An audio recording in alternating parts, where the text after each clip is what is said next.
He was also an INSA visiting scientist at NMCAD Lab. He obtained his PhD from NIT Surathkal. His research areas include fabrication and testing of sustainable composite materials, impact dynamics, behavior, product design, and finite element analysis. Thank you. I can start my presentation, right? Yeah. Yeah, I'll just share the screen. Just let me know whether it is visible or not.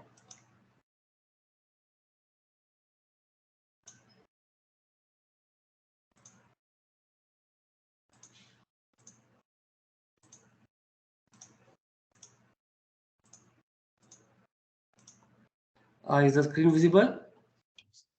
Yes. Yeah. Good morning to one and all. Myself, Dr. Vishwas. I'm working as an assistant professor in the Department of Industrial Engineering and Management, and also associated with NMCAD Lab with few of the fellowships and also as a visiting scientist. I thank Professor Dinesh Kumar Harusampat sir for giving me this opportunity to talk on various composites related to natural and sustainable composites, especially concentrating on the impact behavior of them.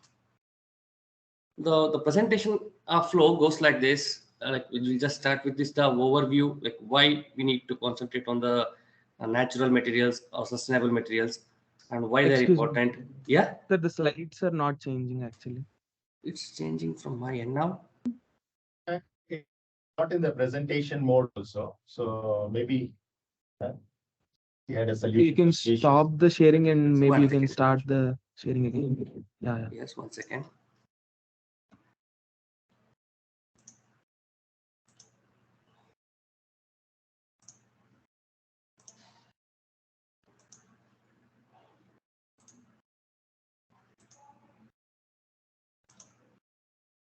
Now it's visible, right? Yeah, now it is. Just we'll check whether they're changing or not. Yeah. Has the slide changed? No. But it's changing here for me. So I'll do one thing. Can I convert this to PDF and then share it? You can do that. Yeah, 1 second.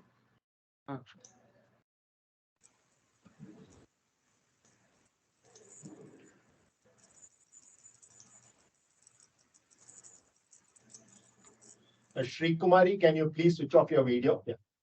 Thank you.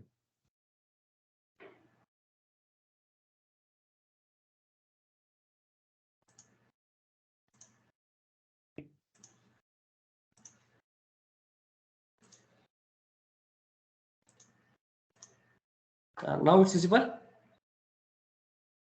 Yes. Yes. Can you change this? Yeah. Now It's changing, right? Yeah, it is. Okay. Excuse me.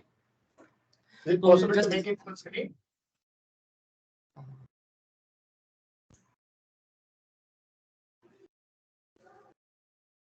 This I is think what you have Control L or something like that. Or if you can click on view and go to that full screen mode. Yes. Yeah. Thank you. The overview, we'll discuss with the overview importance of natural materials, and my concentration was mainly like we started with this the impact behavior to check the impact behavior of the composites, especially for the flexible composites. So I'll just say something about the flexible composites.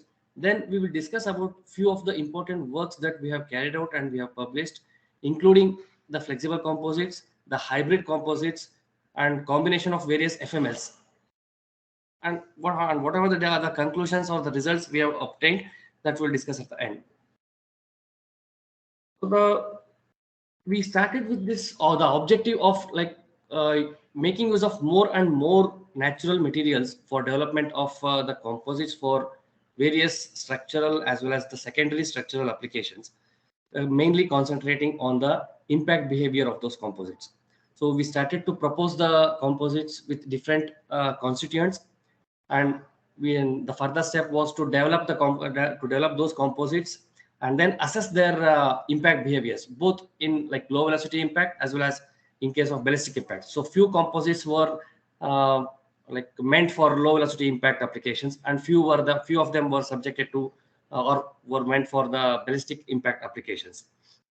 So we have got some few good interesting results Like we, for example, like we have compared the FML, like the fiber metal laminate, as well as the hybrid fiber metal laminate. In case of this hybrid fiber metal laminate, we introduced the elastomer layer, which showed us that, like, though the energy absorption or the peak energy that is required to cause a failure is more in case of FML when compared to hybrid FML.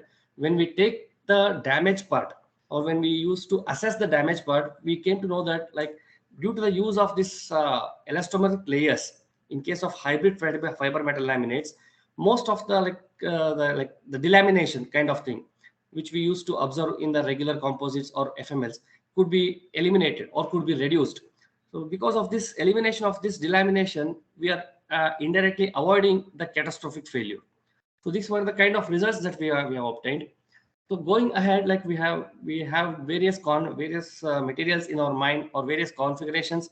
We are checking for various composite applications, especially in the aerospace field, and we will develop them and we will characterize them for the various impact loading conditions.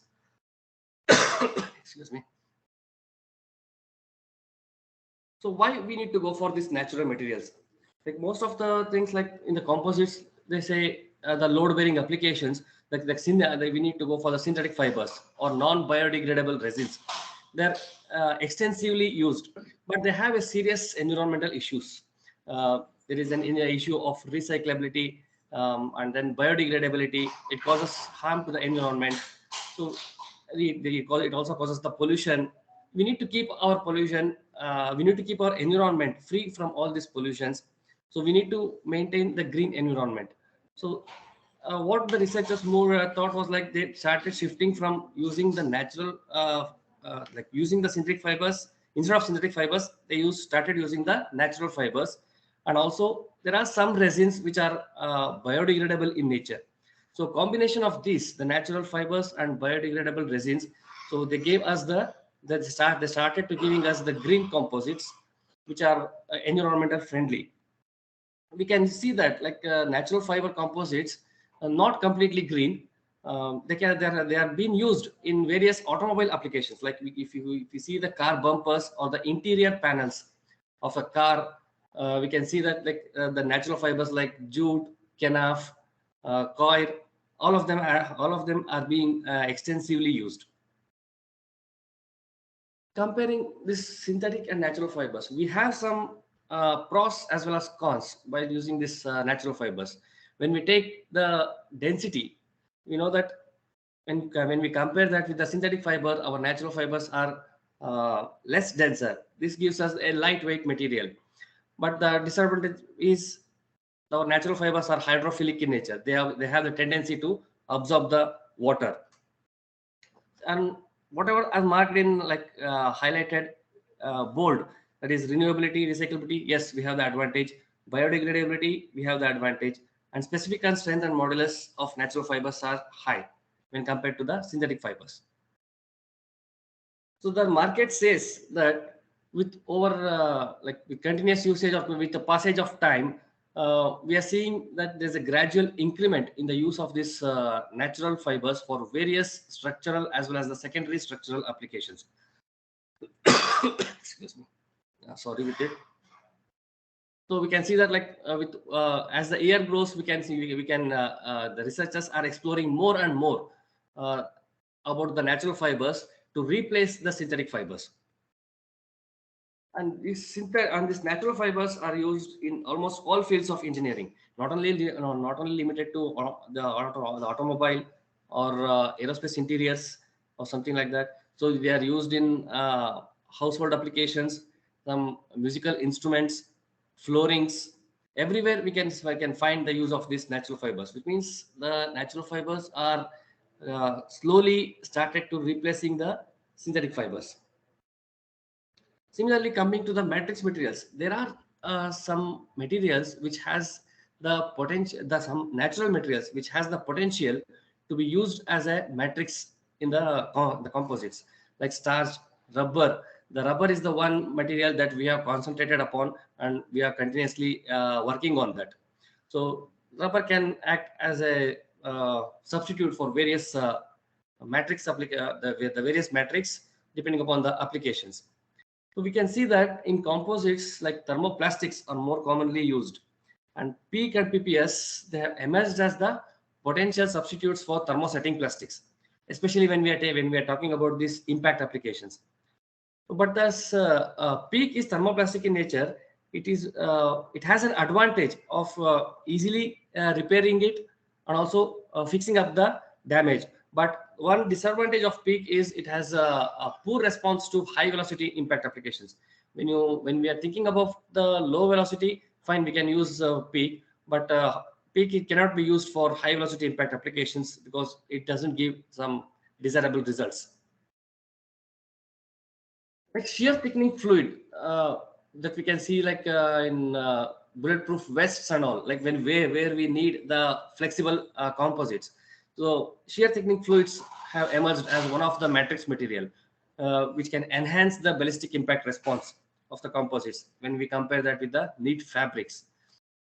And when we talk about the composites, most of the researchers they make use of some one or the other form of the resin, especially the epoxy resin is most commonly used or most widely used because of its various remarkable properties that it exhibits. Excuse me. So in epoxy based composites which are subjected to low velocity impact, the transition of the entire impact event to a stress wave dominated mode will be taking place. So when we use epoxy based composites, like the resulting composite will be definitely a stiff composite, or the composite will be brittle in nature. So that will lead to delamination. When it is subjected to low velocity impact, it will be subjected to delamination, or barely visible impact damage can happen inside the composite, which is not visible to our naked eye. If we don't rectify that, that will lead to catastrophic failure. The researchers have also found that introducing a microparticle to high density polyethylene, it has given some positive results about the high velocity impact properties of the composite which has been manufactured. And then rubber is also used as a matrix material to develop a flexible composite. Here rubber, I'm speaking about the natural rubber. It is also used as a matrix material in development of the flexible composite, which has been subjected to impact loading, and the reinforcement whatever is used is the Kevlar.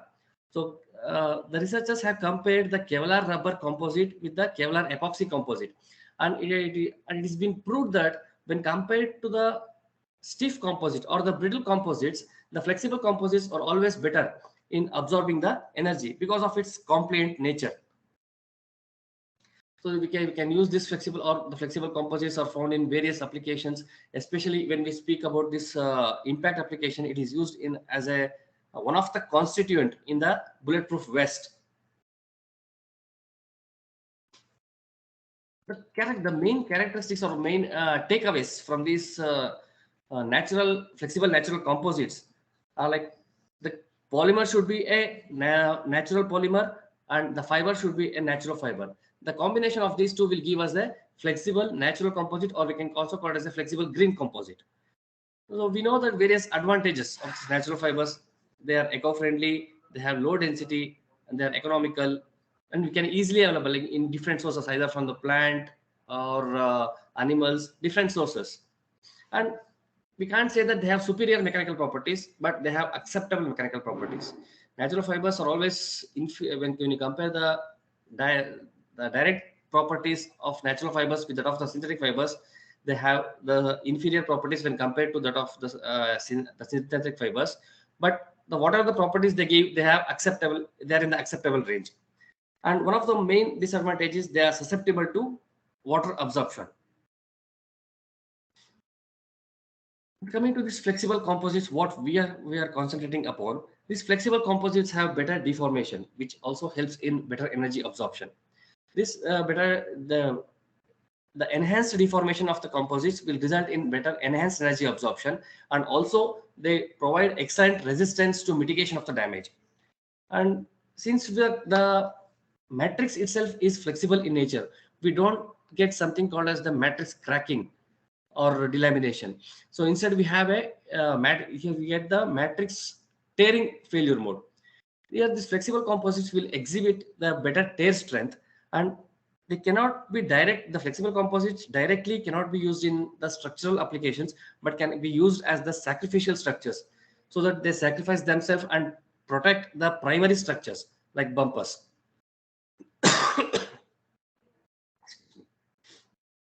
The various merits, limitations, and applications where we can use this flexible composites. Like if we take for the structural applications, we can use it in the hoses, pipelines for transfer of the materials like coal or something, like and then hose bends, side liners, or pump casings.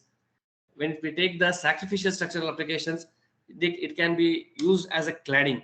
As I said earlier, it can be used as a cladding to protect the primary structure like the bumpers, and we can use that in a bulletproofing application. In case of a body armors, one of the constituent of the body armor will be a layer of a flexible composite.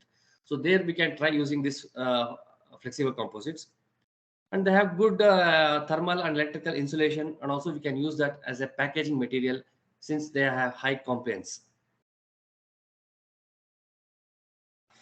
So now the research till now, they have, in case of this impact regime, if we can classify them into low velocity impact as well as the ballistic impact. In case of low velocity impact, the researchers are concentrating on the stiff composites or the hybrid composites and their sandwiches. When we come to ballistic impacts, fabrics impregnated with STF are being investigated more. And apart from that, sandwich composites are also there. Ceramics also has the capability, ceramic based composites also has the capability to resist the penetration of the bullet. So that also has been investigated. And stiff and hybrid composites are also been, the behavior of the stiff and hybrid composites for ballistic impact applications are also been investigated. So from the literature, what we found was, especially in case of this natural fibers, so jute fiber or the jute fabric is been not extensively or not been explored much for the low velocity impact applications. And we have seen that various researchers, the researchers have used different type of elastomers or rubbers to resist the penetration of the bullet or the indenter in case of a low velocity impact, or bullet in case of a high velocity impact. So we have come to know that the rubber in any form has significant, or it provides some significant effect, or it provides some positive effect to absorb the energy or to mitigate the damage. So the gap what we identified, like very little work has been done on the natural fiber composites for impact applications, and no emphasis was given on the impact study of green composites, that is the completely green, like green matrix and green natural matrix and natural fiber, especially the flexible composites in particular. This is the first work that I'm taking up. So here we have developed the completely flexible green composite. The matrix is also green and the fiber is also a natural fiber. That is the jute we have used, and the rubber is a natural rubber. Excuse me. We have developed three different configurations, or developed the composites in three different stacking sequences, and we have subjected them to low velocity impact testing to assess their behavior. We have taken the jute, the fabric in the form of a mat, and then the natural non-vulcanized rubber, which is directly obtained from the rubber tree. Then coagulation has been done, and then it has been converted into the form of a rubber sheet. In order to bind this jute as well as the rubber, we have used the natural rubber based prepeg, which is usually used in the tire industries. So depending upon the stacking sequence, we have arranged the layers, and in between each of the layer, this natural rubber based prepeg has been placed, and it has been subjected to compression molding. So for this to bind together, we need to compress as well as heat them. So the temperature at which it was heated was 139 degrees Celsius, which was obtained. This 139 degrees Celsius was obtained from the rheometer test. We have subjected this natural rubber based prepeg to the rheometer testing, and we have found that what is the time and duration required for curing or carrying out the vulcanization and curing of this NR based prepeg. So depending upon that result, we have kept this entire laminate in the compression molding machine at 139 degrees Celsius, and we have kept it for 6 to 7 minutes. for the completion of its curing. So after that, we can remove that, and we'll be getting a laminate. So the preparation of the natural rubber sheet, like the rubber in the liquid form, will be obtained from the natural rubber tree, and it needs to be coagulated. We will be adding acetic acid to it.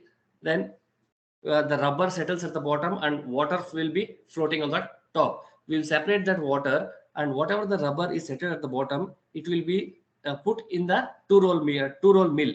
It will be milled, and then it will be got in the form of sheets, as we can see in the third picture. Then it will be dried in the sunlight to get the natural rubber sheets. This sheet will be used directly for the preparation of the composite. Excuse me. And this is the comparison of various materials related to like what is the energy required to break them. So we can see that the energy required to break the rubber is 8 into 10 power 4 joule per kg. So that is high when compared to other materials. It means if you want to break the rubber, you need to apply more amount of energy. This will help it to absorb more energy and suitable as a matrix for the impact applications. The low velocity impact setup, we have used the drop weight impact testing machine.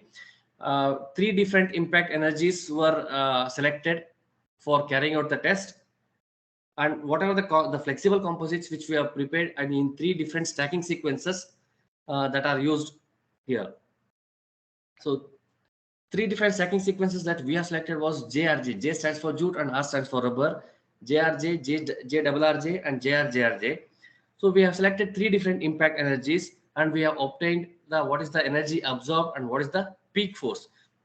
Peak force represents like what is the maximum force required to cause the damage in the composite laminate, and absorbed energy is like what is the energy after impact, what amount of energy it absorbs, and elastic energy is it can be in the form of a residual energy or the rebound energy from the impactor. So we can see that in case of as the stacking sequence goes on increasing, like the number of layers will be increased, and consequently the stiffness also gets improved. So as the stacking sequence increases, the amount of force required to cause the damage will be more. So which means that the last composite, that is JRJRJ, will be having highest resistance to damage. But when we take the energy absorption, JRJ has the better energy absorption. The reason is it undergoes the damage easily, and whatever the impact happens on the laminate will all be converted into the creation of the damage. As the damage is more, the energy absorption will be more. This is the graph. This is the results that we have plotted, that we have obtained from the study.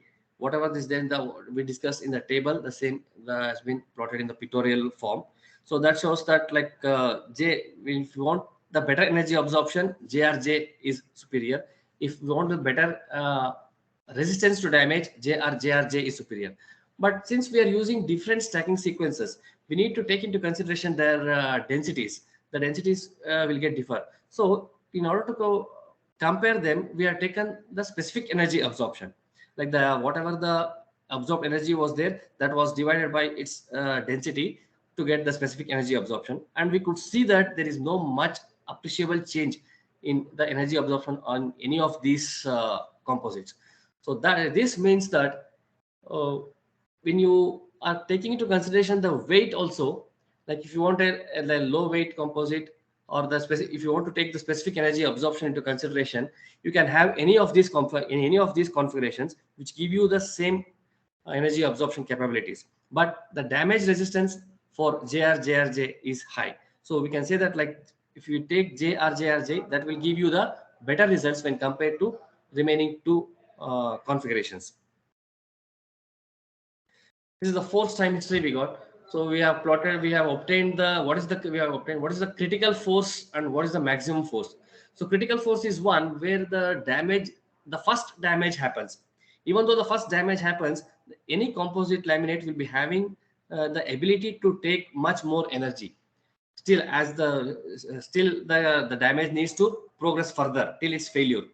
So the first damage represents the critical force, and P max is the maximum damage, that is the maximum force the composite can withstand.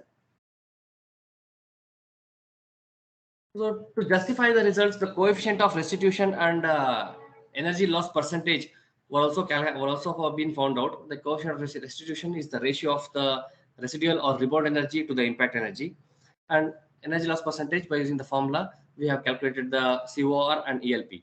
Whatever the results we obtained from COR and ELP, they are matching with the results what is being discussed. That is the force as well as the energy results what we have obtained. They are matching with that. This is the damage of the flexible composites. We can see that there is no matrix cracking kind of thing, but since they're flexible in nature, it's obvious that they will undergo the puncture kind of failure. So whenever our tires get punctured, like the impactor is like a needle, and this composites are like the tire tubes. So the puncture kind of failure has been observed. So we want to see like what is the extent of this failure, or like what is the depth it has undergone. So for that we have determined what is the depth of the damage. Excuse me. We have taken a like a pipe kind of thing, a needle kind of thing, inserted it inside the damage until it propagates till the last layer where the damage has happened, then taken it out. Then we have measured what is the length or what is the depth. That length is nothing but the depth of the damage. So we can see that the depth of the damage is more in case of this JRJ. So JRJ is around the complete thickness of JRJ will be around 10 mm. So almost the damage has propagated till the last layer of the composite. This JRJ is around 13 to 14 mm. It will be there. We can see that the depth of damage is not that it has not traveled till the last layer or extreme end. So by this we can say that the depth where the damage has undergone, the extent of damage is more in JRJ and is less in JRJ. So this result is supporting our like whatever the force results we have obtained.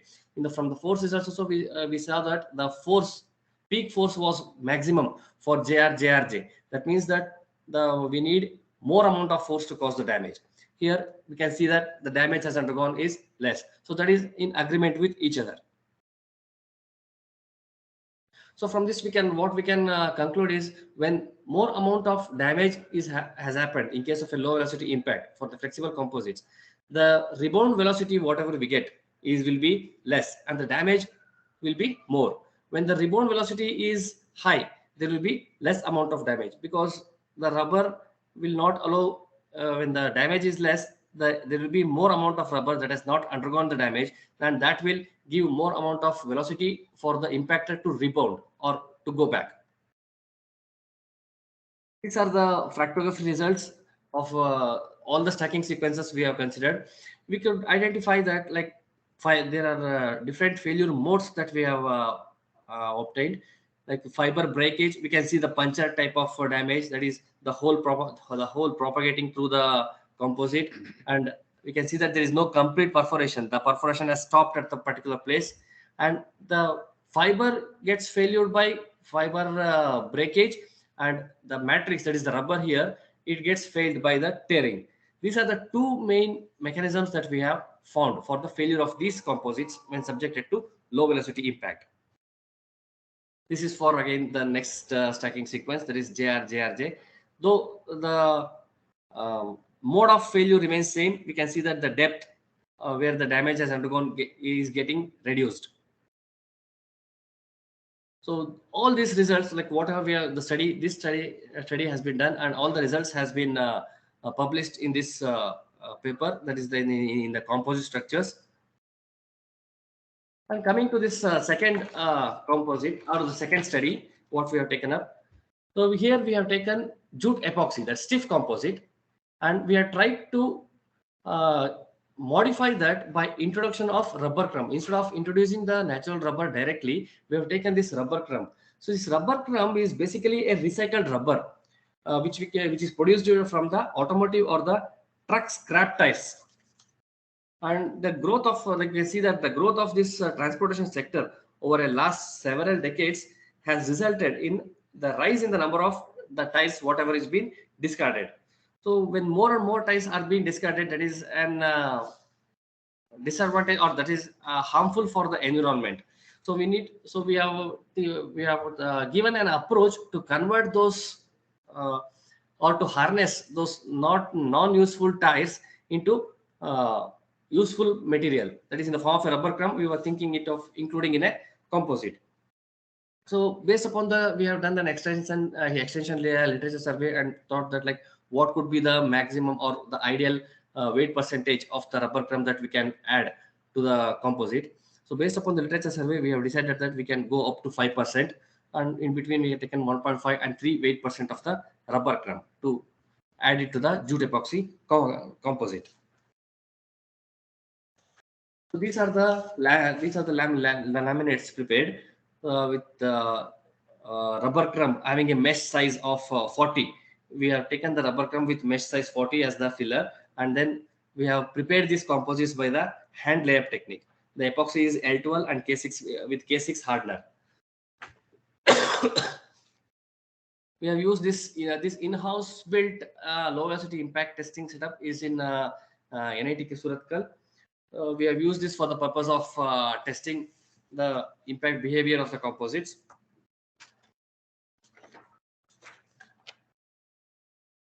These are the energies. These are the results that we have observed. The results that we have obtained when we have subjected the composites to the low velocity impact testing. So from the figure we can clearly say that among all the composites, like JE is a clear jute epoxy composite without any rubber crumb. So among all the composites, JERC3, that is the composite having 3 weight % of rubber crumb, it is going to absorb maximum energy. So in addition to that, the composite when impacted, we have taken like H in the top, you can see the H and C. We have used 2 type of impactors, that is the conical as well as the hemispherical. So when these composites are impacted by conical shaped impactor, the absorption of energy is more when compared to the hemispherical shaped impactor. The reason is like the conical shaped impactor causes more damage, which means more energy of the impactor is being spent on creating the damage in the composite. So this is true for all the compositions. If you can see all the compositions of the composites, whatever is considered, this holds good. So it is obvious that the impact energy as the impact energy increases, the energy absorption also increases. We have tried it for the 3 different impact energies, and as the impact energy goes on increasing, the energy absorption also increases. So we can see that JERC3, that is the composite with 3 weight % rubber crumb, provides us the better energy absorption capabilities. So the reason is the inclusion of the rubber crumb, it is going to fill the void contents. Whatever the voids are there, the voids will be filled up by this rubber crumb, and at the same time it also increases the flexibility of the composite when compared with the virgin jute epoxy composite. The composite having rubber crumb will be more flexible. So this has resulted us, or this has provided us the composite with higher energy absorption. Here the rubber crumb, it works as a stress concentrator, and it generates the shear yielding in the matrix. So this energy absorption of this JERC3 is almost if I remember, it's around 4%, around 4 to 5 times more when compared to the neat epoxy composites. So if you go on further adding the rubber crumb like JERC5, like 5-8%, so it is the energy absorption reduces. The reason is up more than 3 weight %, the rubber crumb starts to form an agglomeration. The agglomeration starts to develop in a composite, and then we are not able to distribute it properly. Thereby, the energy absorption is reduced. But still, even when we compare JERC5 with JE, it is providing JERC5 is providing better energy absorption when compared to JE composite. And when we come to this damage analysis, what are the type of fractures that is obtained of both the hemispherical as well as the conical shaped composites has been presented, and we have determined the damage area by using the image processing technique. We have found the damage area, and we have found that the composite which is having the higher energy absorption capability shows the maximum damage. That is, JERC3 has the highest energy absorption capability, and that is having the highest damage area, because they will be having the lowest elastic energy. The elastic energy will be low in case of such composites. So these results, this is the gist what I have provided, and the detailed results of this are provided in or has been published in the Journal of Natural Fibers journal. And coming to the next one, the third case is the comparative. We have carried out a comparative study on the ballistic impact response of neat fabric. Neat fabric here we have used is jute in 10 layers, 12 layers, 13 layers of jute, and compliant composite. Compliant composite is fabricated using, like, say, 4 layers of jute and 5 layers of rubber matrix prepeg. We have not used here the natural rubber sheets. Excuse me. But rubber matrix prepeg, that is the natural rubber based gum, whatever we get, that we have used to bind the jute layers. And compliant hybrid composites. Here, apart from the prepeg, we have also used the natural rubber sheets to develop the composites, and the stiff composites. Here, like jute epoxy composite is what we have used.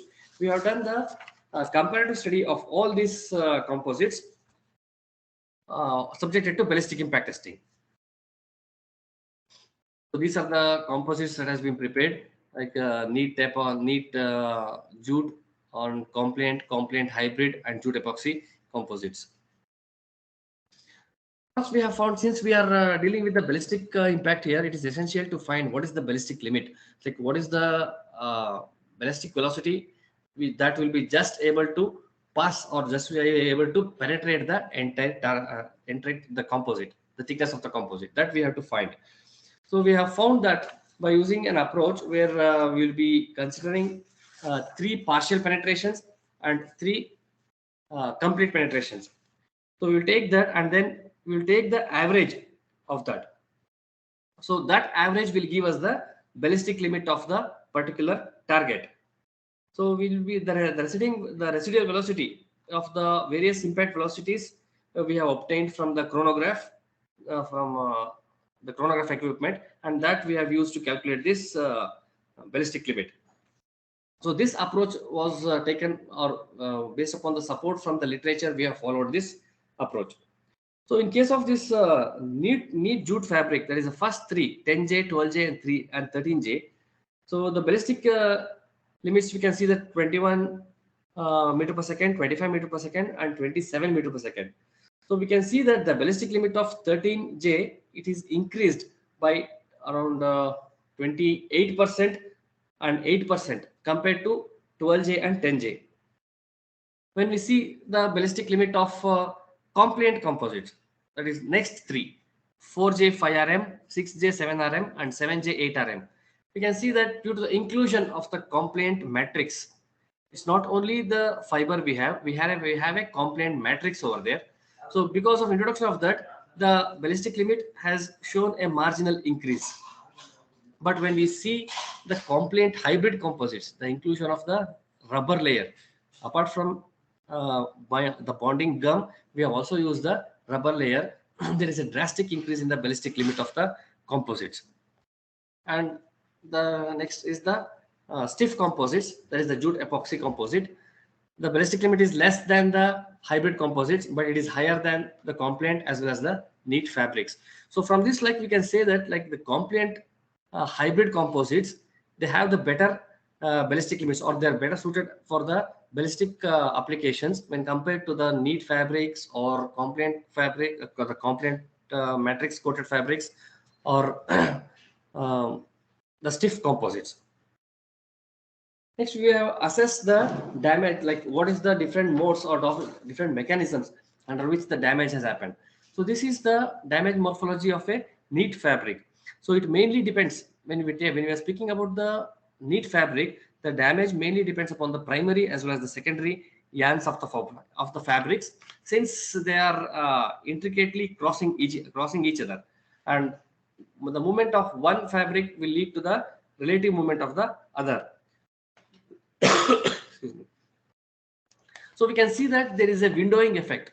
So from the same image of the damaged fabric, we can see that there is a windowing effect when the fabric is impacted by the bullet. The extent of this damage in the fabric, it goes on increasing with increasing the impact velocity, and also the fabric will resist the projectile until it gets failed.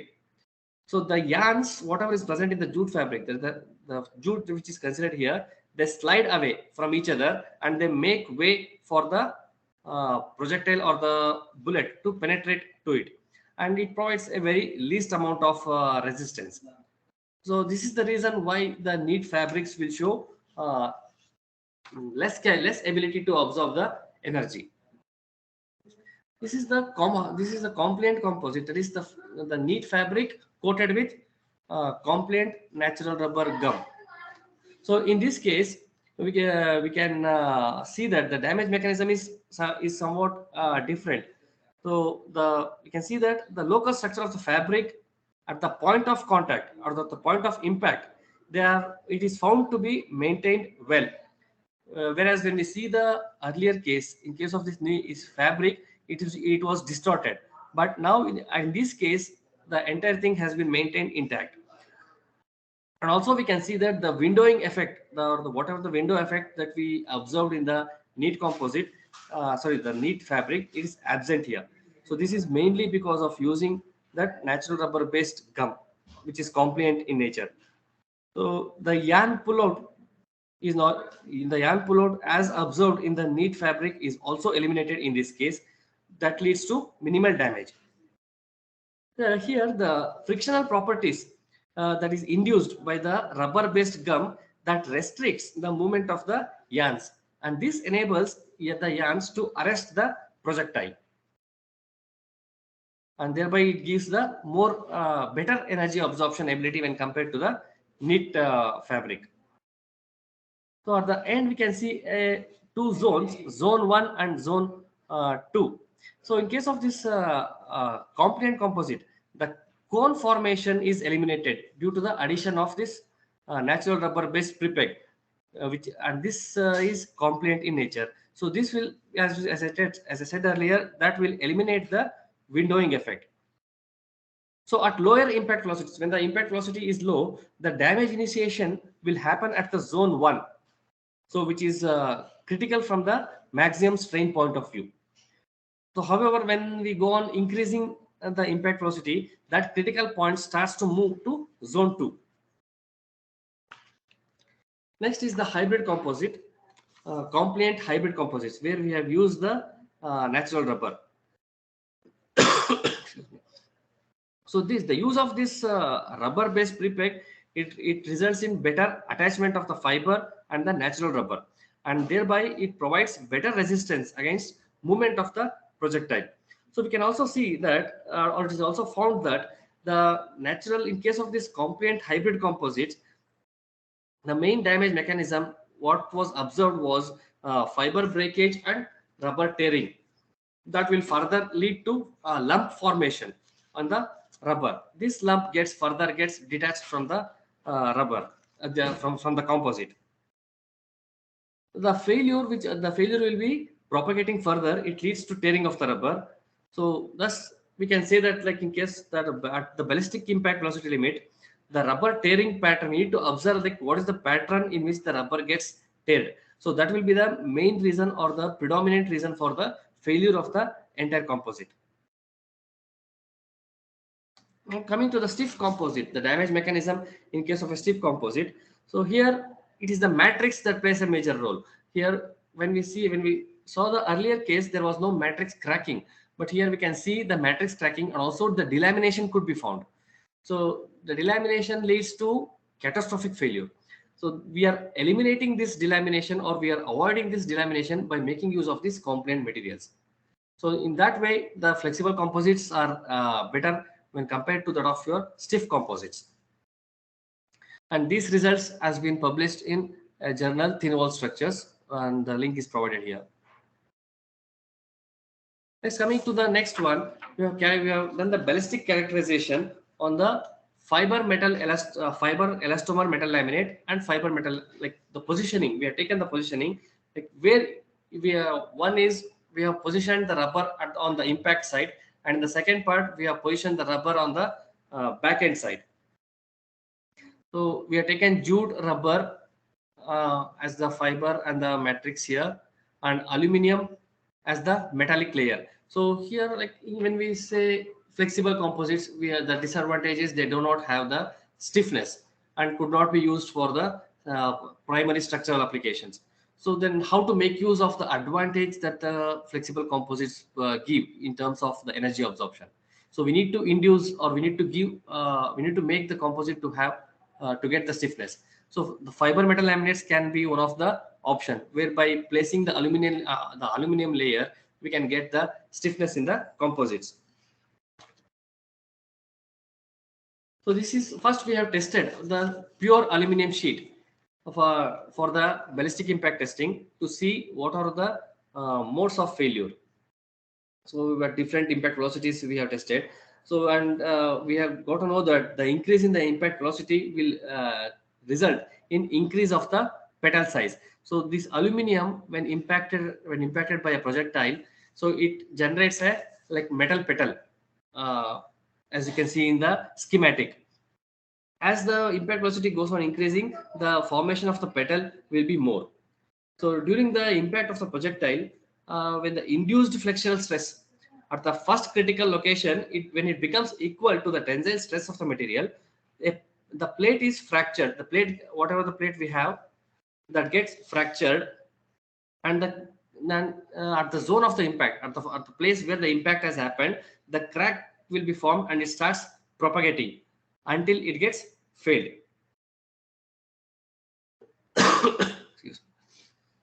So from this, like when we have subjected this aluminum to a single sheet of aluminum to the ballistic impact testing, and with the same methodology as adopted earlier to find the ballistic limit, so we have found that the ballistic limit of this monolithic aluminum layer was found to be around 50 to 55, within 50 to 55 meter per second. That was the ballistic limit of the pure aluminum. Now we have also calculated the residual velocities, and then what is the energy absorption percentage of this aluminum. The aluminum what we have used is aluminum 2024 T3 was the aluminum grade we have used, and we have found the various energy absorptions at different impact velocities and residual velocity. Now this AJRJ is aluminum at the front on the impact side, and JRJ, the flexible composite, behind it. JRJA is flexible composite on the impact side and aluminum on the rear side. So we have used these two configurations to test their behavior, like how the placing of the flexible composite, like how will affect the energy absorption capability. So we have seen that when we place the flexible composite on the impact side, the energy absorption will be, or the ability of the composite or the FML to absorb the energy will be more when compared to the FML which has the flexible composite on the rear end. So whatever the results we have obtained here, so that has been recorded or that has been published in this journal of Materials Design and Applications. Overall, from all these four cases what we have discussed, the conclusion what we were able to draw was like rubber, the natural rubber is been found as one of the potential material for impact applications along with various other materials, and flexible composites, they are better when we are thinking of developing any material for impact applications. We need to see about like how to induce flexibility in that. And flexible composites, the main mode of failure is matrix tearing, whereas in case of our brittle composites, it will be matrix cracking. And when there is a matrix tearing, the catastrophic failure is avoided. When we say, or when we take only the pure flexible composites, that has a disadvantage as discussed earlier, that it cannot be used for as directly in a structural applications. So we can use them as a sacrificial structures.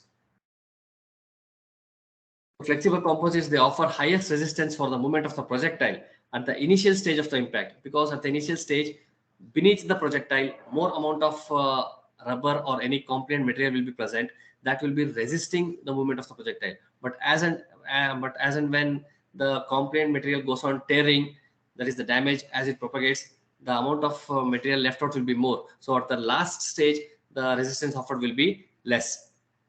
So presence of rubber layers, any kind of rubber or rubber-based matrix, it offers resistance for the movement of the projectile.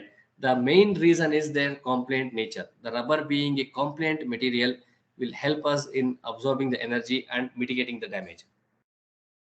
We also found a novel method for converting the waste rubber crumb into a useful composite material for structural applications. That is the second case. That is the rubber crumb thing what we discussed. From that we can see that the rubber crumb, instead of leaving it as a waste material, we can use that in developing some useful materials for various applications. And we have found out like what is the optimum weight percentage of rubber that could be used. That also we have found. We have discussed like various damage mechanism. We have found the various damage mechanisms, like what happens when we induce or when we introduce the rubber into the fabric, like how the damage mechanism will be changed due to the introduction of the rubber. That various damage mechanisms were also studied, and we can see that like introduction of the rubber can eliminate the windowing effect, what we can see in the conventional neat fabrics. Excuse me. The frictional properties, whatever is induced by the rubber-based prepeg, it will restrict the movement of the yarns, and this will enable the yarn to arrest the projectile. The various damage mechanisms like JE fabric, the JE, the composite, stiff composite, which is a conventional composite that leads to matrix cracking and delamination. That is obvious damage mechanism that we have found, and how to overcome that also we have discussed. And from the last one, we have found that like FMEL, by positioning of the flexible composite also matters about. It also decides the energy absorption ability of the FMEL. Right now, we are working on this development and performance evaluation of lightweight cyanosphere field carbon reinforced composites for low velocity impact applications. And this is funded by DST, SARB, Government of India, in NMCAD Lab. We are working on this project. We are almost in the midway of this project now. Thank you. I'm open for any questions if you have. Namaste, Vishwas. Namaste, sir. People that I'm anyway aware of. Yes. And sustainability is something that is close to the hearts of many of us. Professor Bisagni has built a bamboo bicycle almost 15 years back, and Okay, Dr. great. Abiel Mendes has a sustainable home. And of course, it's very close to many of our hearts, and also in terms of small ways in which we do it.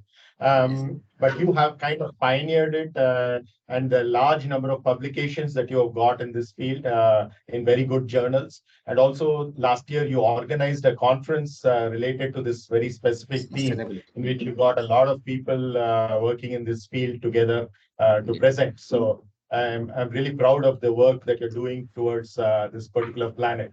And also the choice of jute and rubber.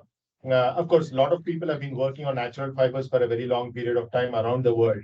But in terms of having the entire composite, natural things have happened only in the last few decades. And I am really happy that you're taking the lead in this, because both these jute as well as rubber are extensively produced, especially in Bharat, that's India. And it's something that is going to have a huge societal impact, because you showed a very large number of applications right at the beginning. And many of them are scale applications, that things that can be required in a mass and need to be mass produced. So a lot of farmers are going to be benefited by this, and you've given a lot of thought in that direction also, as I'm quite aware. Also, I want you to kind of bring in another aspect over here, because there's a lot of variability in this properties of these natural materials, which is one of the reasons why a lot of the high-end industries, especially like primary structures in aerospace, etc., kind of try to resist that.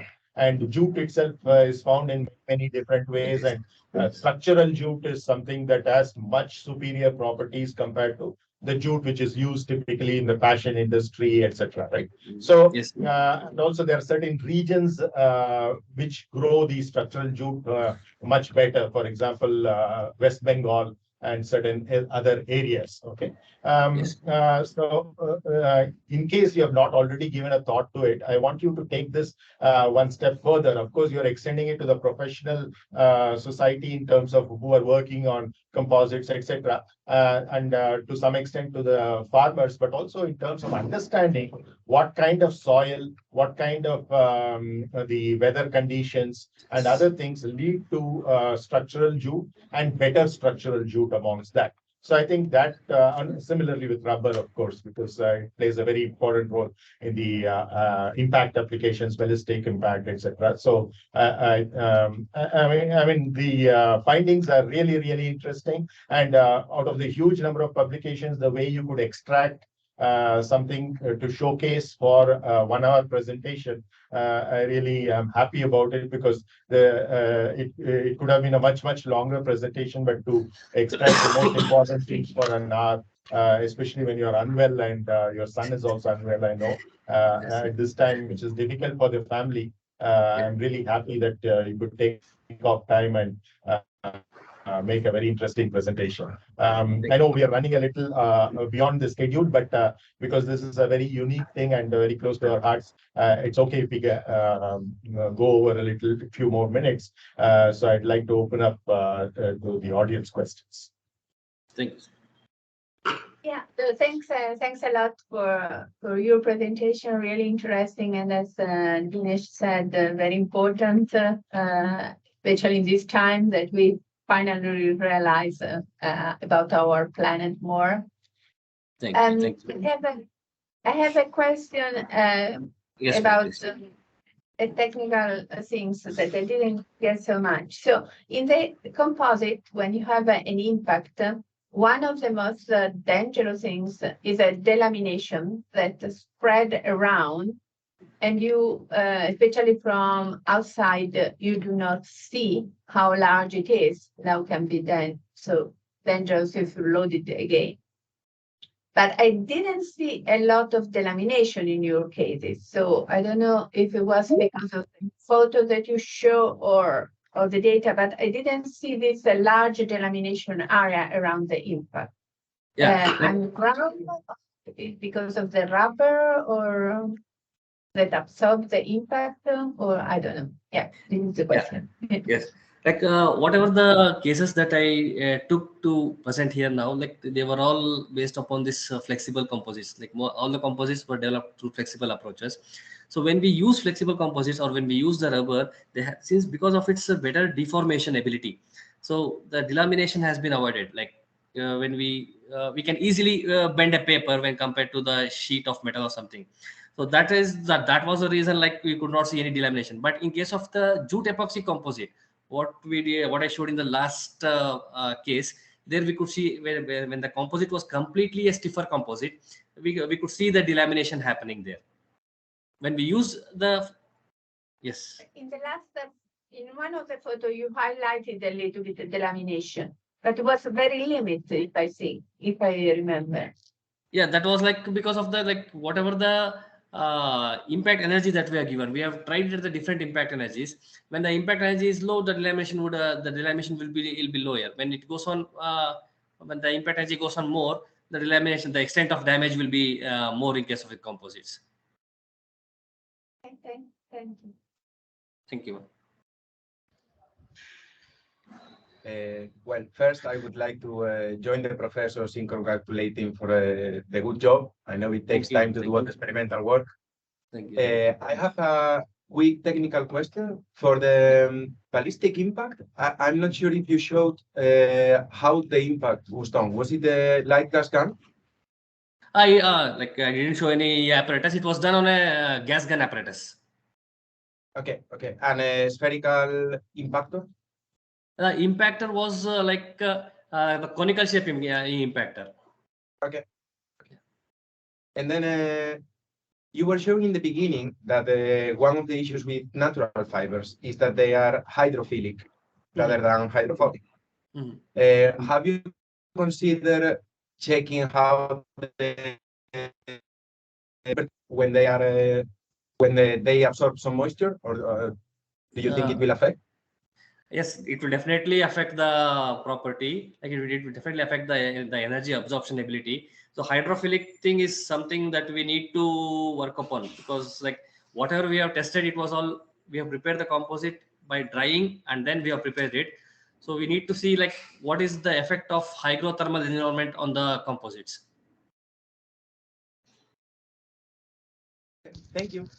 Thank you. Yes, sir. This is Salim. I have a few doubts. Yes. The first one, what type of fiber modification you have done, or just use as a untreated fibers?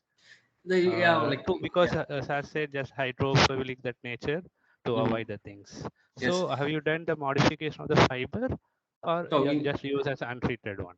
Yeah, like whatever we have presented here, it's all an untreated. We have just obtained the fibers. We have dried it in an oven for an hour or so. Then we have started preparing the composites. But you will get a good result or a better results if you treat it.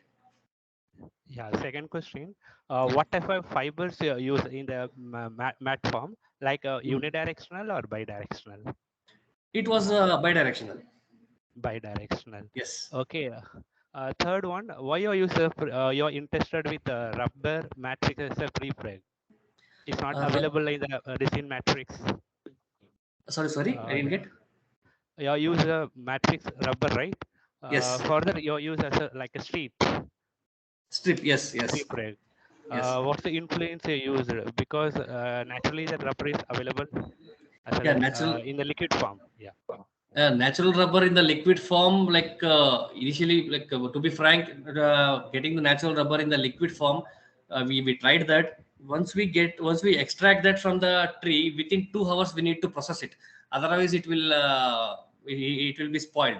So we were not able to process the entire thing within the 2 hours. So instead of using the natural rubber in the liquid form, we took it in the sheet form, the dried sheets. To bind the sheets, we took that natural rubber based prepeg. Okay, thank you, sir. As a business call, it will be that presentation is very good and it will Thank help you. me. Thanks so. Thank you.